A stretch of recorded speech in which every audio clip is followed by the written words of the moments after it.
Now, before continuing on to the next example, I just want to make a note. Some of what we are covering here overlaps with the long-standing curiosity of scholars over these sections and an argument that's been made by some people that Genesis was composed from different source documents by different authors, a sort of merging between some supposed different J, E, D, and P documents. However, that is not what the Bible says about these books. The Bible clearly teaches that Moses wrote the law, which is the name for the first 5 books of the Bible, including Genesis.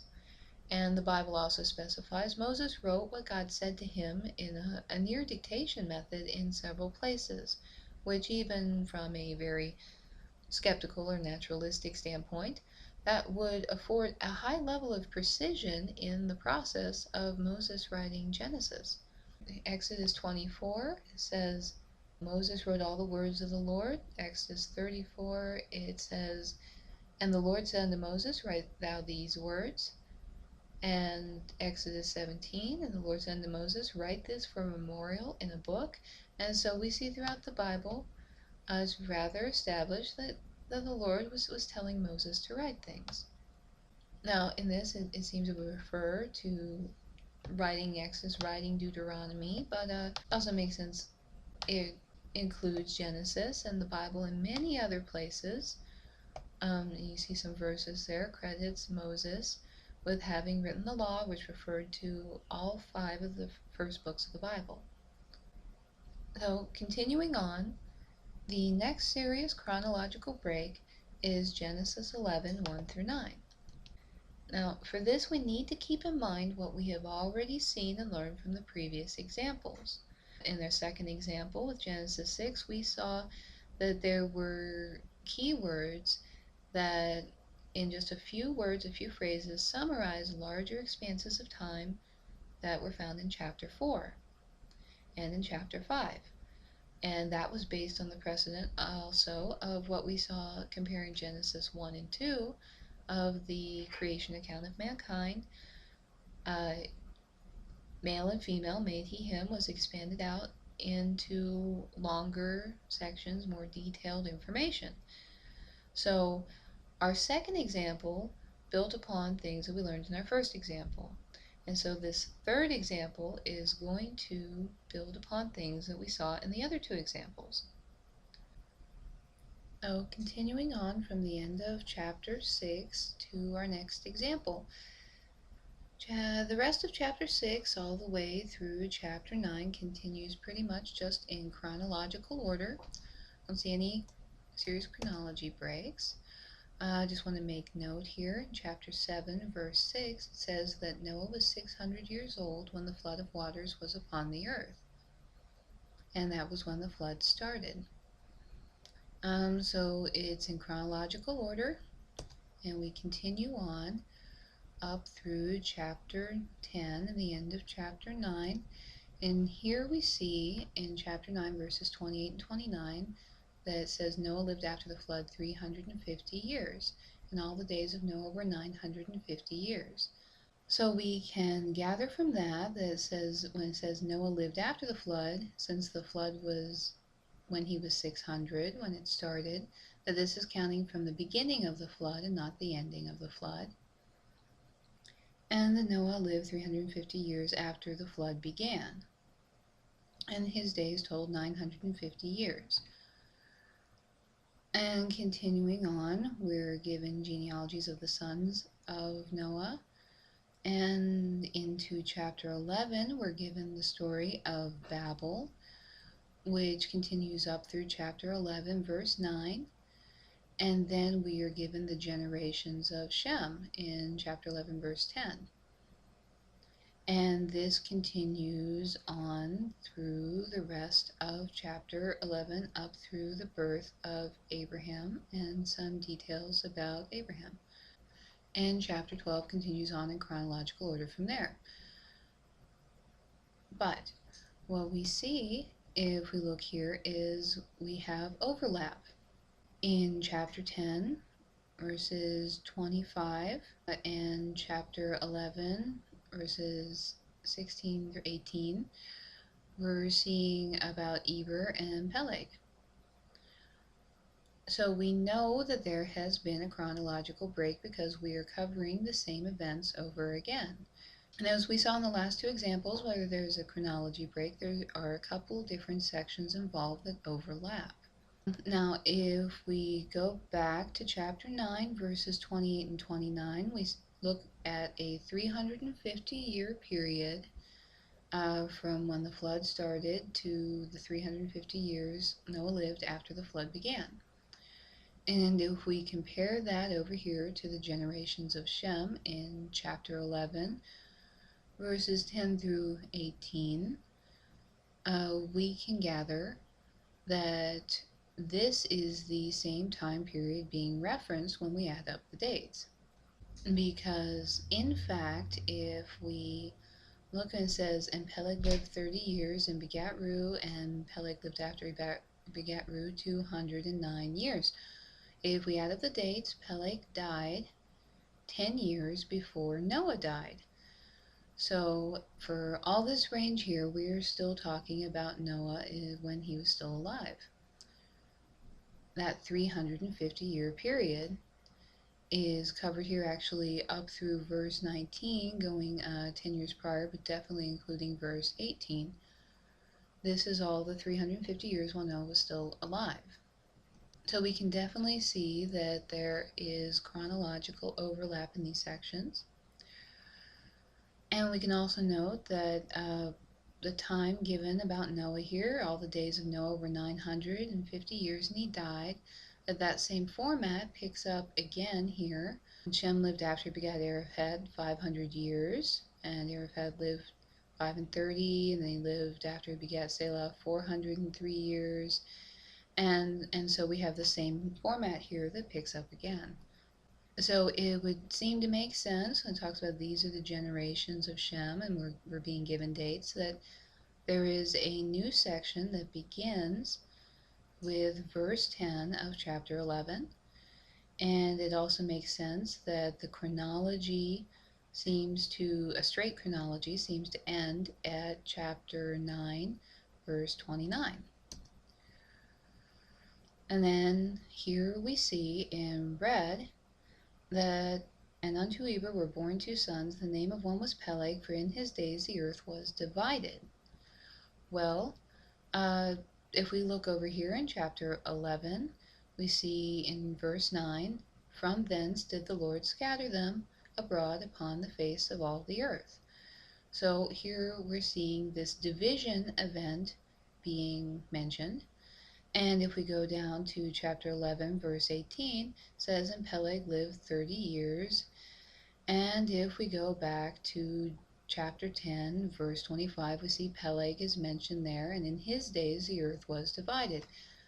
So we're definitely seeing an overlap here of the same time period, because the same time dates are getting mentioned multiple times. Now, if we go down to chapter 11, verse 1, it says, and the whole earth was of one language and of one speech. But if we go up to chapter 10, verse 25, we see that in the time of Peleg, the earth was divided. And we know this is when God confused the languages. And so if we look through chapter 10, we see everyone after his tongue, after their tongues, these are all mentioned as people having different tongues. So chapter 10 seems to be recognizing people having different tongues, even before it mentions that Peleg in his days was the earth divided. And so what we have here seems to be overlapping chronologies that stretch even past the date of when the earth was divided in the time of Peleg. We were given the sons of Ham and Japheth and Shem, and after their tongues, that these were the different nations or tribes. And chapter 10 ends by saying, by these were the nations divided in the earth after the flood. Okay, but we know that the earth was divided in the days of Peleg. So what we have here isn't exactly a chronology. because we can see that whenever the Lord scattered them upon the face of the earth, over here in chapter 11, verse 9, is the same event that's referred to in chapter 10, verse 25, and is also at the ending, summarized that these were the nations uh, divided in the earth after the flood in verse 32 of chapter 10.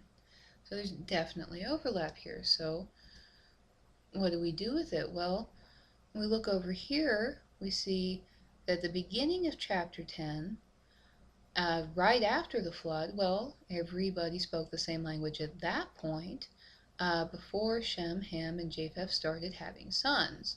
We know that at that time the whole earth was of one language and of one speech. So we can tell that these are speaking of the same time period. If we look over, talk about when the earth was divided, when the nations were divided, in chapter 10, verses 25 and 32, well, that matches up with verse 9 of chapter 11. And the Lord did scatter them abroad upon the face of all the earth. So we're talking about the same dates there. And so these seem to be some markers that point to lining up the dates. So when it talks about how the nations are divided in verse 32 of chapter 10, that would seem to maybe come after when the Lord did scatter them, which we see in chapter 11, verse 9. And so it would seem here that what we're having are a couple different sections that parallel. And so let's reorganize this, see if it makes it any clearer. So when we line these up, all of chapter 10 lined up with chapter 11, 1 through 9, we start seeing some parallels here. Now, it may seem obvious, but we're going about this in a detailed fashion, because people know that the kingdom of Babel belonged to Nimrod. But let's look at this. In chapter 10, verse 10, it mentions in the land of Shinar. Then we go to chapter 11, verse 2. It came to pass, as they journeyed from the east, that they found a plain in the land of Shinar. And we know that verse 10 is talking about the beginning of Nimrod's kingdom was Babel, and that was in the land of Shinar. So here we have some markers that line up. And we also have some markers that line up in chapter 10, verse 10. It mentions the kingdom of Babel, and we see the same thing mentioned in chapter 11, verse 9. Putting this together, we know that at the beginning of chapter 10 and verse 1, that we're talking about a time period right after the flood when the whole earth was of one language and of one speech, which matches up with chapter 11, verse 1. So we have the same time period there. Now, when it talks about Nimrod in chapter 10, verses 8 through 11, we see mention of Babel, we see mention of Shinar, and so it seems that these would line up. And then when we go down to Peleg, in his days was the earth divided.